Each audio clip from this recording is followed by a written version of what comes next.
Okay, y'all, time out because I've had a lot of people telling me in my comments, kind of freaking out that the sequel to this book, The King's Weaver, this is my bi king times gender fluid princess fantasy romance.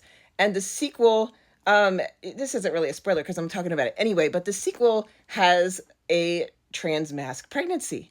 And there's people who are freaking out, oh my God, like pregnancy tropes. No, we don't like pregnancy tropes. Fair. However, there is a pretty big transphobic undercurrent in these comments, and I really wanted to talk about that because this is like a patriarchy problem.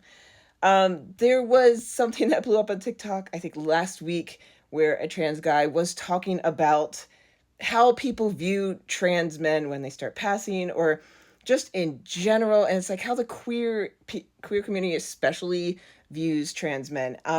So this character is gender fluid, but half the time is femme and the other half is trans mask. And that is a huge part of their pregnancy. I mean, this is not a cishet pregnancy by any means. It's the core inner conflict in this part of their life. And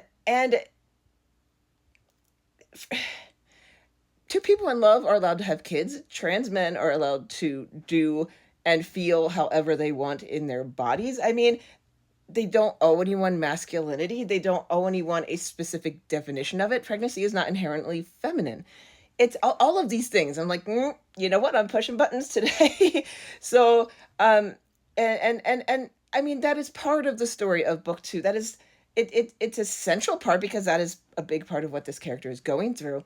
It is not like the only thing about this story. And quite frankly, these two characters are mutually protective of each other, and that gets them into a whole freaking lot of trouble.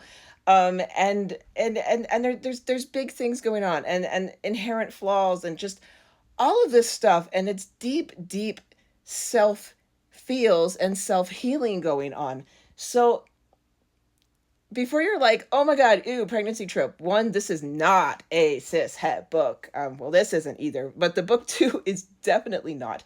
Before you go rampaging about a pregnancy trope in a very trans book, think about how many trans books actually have pregnancy in them. And then we can talk.